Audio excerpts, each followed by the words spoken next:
All right, we're recording this right around Halloween, and this is a spooky topic today. It's the topic of how do I price my jobs with overtime? So many contractors get burned because they don't plan on having overtime, and then their profits take a hit, and that's pretty scary. See what we did there? Hey, today on Contractor Fight TV, I'm going to show you exactly how to price your jobs to make sure that you don't get burned when you have overtime. Let's go.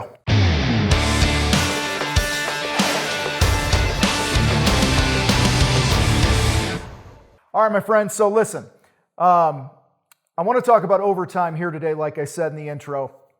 Now, there's a couple different ways that we come about overtime, right? You either just work on your jobs and you work overtime that you didn't plan for, which is a bad problem to have. It's a bad situation, and your profits take a hit, or you go into a job planning to have some overtime.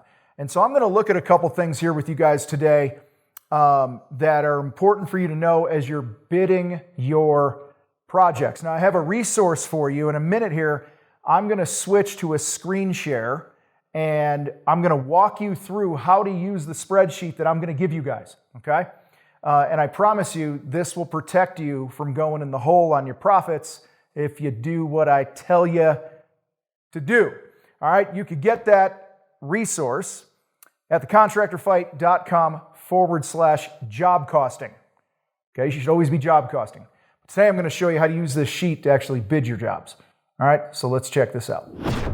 All right, fighters. So this is, if you go to the contractorfight.com/job costing, just enter your name and email, and you'll get a sheet that'll come your way. It'll look like this. Just make a copy of your own, rename it, whatever you're going to name it. And let me show you how I would work overtime into the bid, okay? So the first thing I want to do is actually I want to share a couple minutes here. Like, let's say I bid a job that I did not plan overtime, okay? So I come over here and let's just say it's a 40-hour project for a 3-man team, and we're going to spend, $2,000 on material. I'll just throw that in there. So all in, I'm about $5,500 is what I think the job's going to cost me if everything goes as planned. I got my labor multiplier, I got material multiplier, which it basically takes that. Here's the sale price. If you produce it at that, you'll get a 50% gross profit, which is half the money, blah, blah, blah, okay? Hopefully that makes sense. Now, this side is what actually happens. So let's say we go over here and we put in another half a day on the job, okay? The job runs over and, let's just say the material was perfectly in line. That's fine.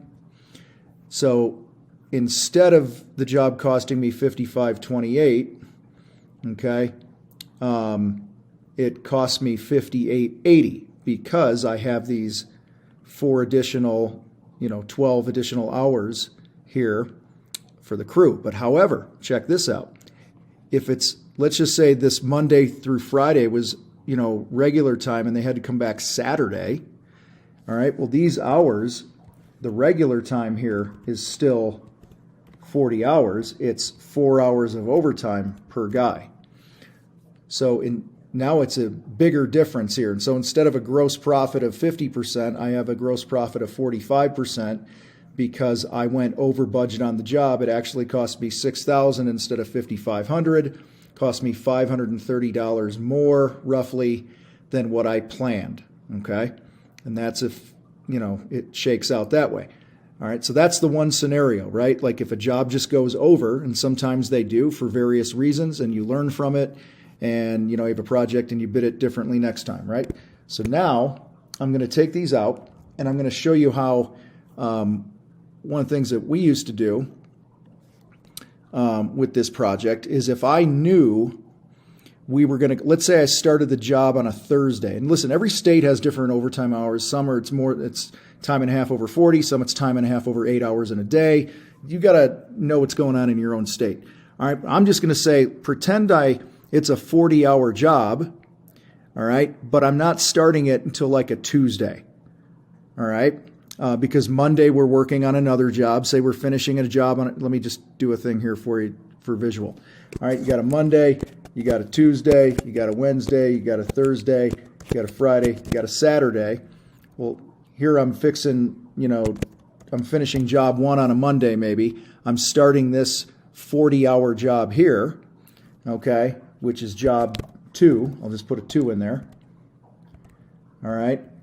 Well, if it's that 3-man team, 1, 2, 3, 4, 5 days is 40 hours for the guys, right? So, but it goes into a Saturday, which will be overtime because we worked a full day on Monday. So again, hopefully this makes sense to you guys, all right? So if I know that's how it's going to shake out when I plan the job, I will come in here and I will go, this is going to be 4 days at regular time and a full day at overtime. Okay, so now, okay, this job, let's even just get the materials out of here. Okay, let's just talk labor. All right, this job, I'm planning on it costing me 38 and change in labor. Well, if I came back over here and just put 40 in the regular time, it's 3,500 is what I'm budgeting on. So it ends up being another 300 and change when it goes into those overtime hours. So you want to make sure that you account for those things. Okay? And then when I job cost the job, hey, we actually worked, those, 4 days. And then we had, maybe it was only a 6-hour day on the Saturday and you finished ahead of schedule. You saved a few man hours. You saved a total of 6 man hours. So you actually made a couple $100 more. You have a 53% gross profit instead of a 50 that you predicted. Okay, so that's why this stuff's important. Now, let me also say this as we wrap this this little video up.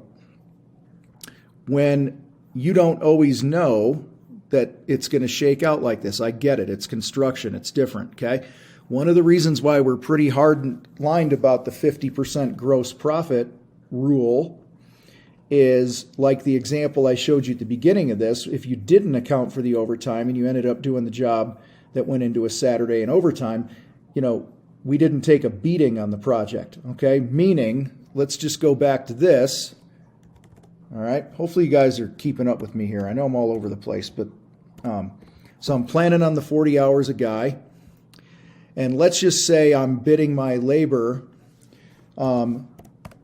say I'm getting a 33% gross profit on my labor, and I come over here and I have the 32 hours a guy, but I actually paid out a full day. Now look at this. Now it drops down to a 26% gross profit. Now I'm taking a beating, man. Yeah, I'm still losing the $300. All right, but my projected gross profit here was only $1,700 on the labor, which is pathetic here. All right, and this is even more pathetic because we went into overtime. Whereas if I were to bid the job correctly, I'm sorry, let me back up. If I bid the job at a 50% gross profit, multiplier of 2, I'm still at a 45% gross profit, okay, which is still somewhat respectable, right? You can live with that. So I just wanted to give you guys some perspective here. A lot of times if I come from the painting industry. We did a ton of interior work. I have control over that. The weather isn't jacking it up. I can, pretty much name my start and end times and all that stuff with our crews. So in that case, if I wanted to make up some revenue days, let's just say maybe the month earlier we were rained out on some exteriors, so I might open up some Saturdays in the next month to generate some revenue. Well, if I'm going to bid those jobs to work some Saturdays, then I'm going to plan on the overtime, okay? That's one strategy. And then a final strategy here is sometimes I will take a percentage of the man hours. So in this case, I might just go, you know what, it's going to be 30 hours or so is going to be regular time, and I'm just going to budget 10 hours of overtime, all right? And then I'm going to sell my labor at this. And then if I go out and I literally do it all in regular time because the schedule just works that way, I end up doing a lot better, making, $400 more gross profit. So you can play with this thing and hopefully it will open your eyes to some stuff. But guys, you got a job cost, plan for the overtime when you can. And if you can't, have a contingency in place. Again, that's why we bid at 50% or better. I know I don't have materials on here, but when I usually never went below 2.5, sometimes a 3, which was a 67% on my labor. I would often do that. And if you just look here, what that looks like, my top guy, 1 hour. Oops, I got overtime in there. Okay. He's costing me 35 and I'm charging $100 an hour for the guy, $105 an hour, right? And, versus the guy at 18, he's billing out at 76 a man hour. Guys, that's totally doable, all right? So, and you can play with this to get 50. You could have a 20%, on your material, or 1.2 on your material, and maybe a 3 here, and the blend will get you close to 50. Play around with it, because I know there's projects where you might have crazy out the tail material costs. You might not want to double that, but you might want to quadruple your labor or whatever, all right, to get you to that 50%. So anyway, hopefully this makes sense. And appreciate you guys. Don't forget to grab your sheet, contractorfight.com/job costing. All right, so guys, hopefully that screen share helped show you a little bit how to use this sheet, how to pre-plan a project with the numbers that you have, and how to make sure that you're accounting for overtime if you're going to have some overtime in your projects. Use this sheet at thecontractorfight.com/job costing. Download the thing. It's free. Use it. I promise you it's going to make you a ton of money if you just trust the math. I appreciate you guys hanging out with us here today. You guys rock. I got to roll. I'm out.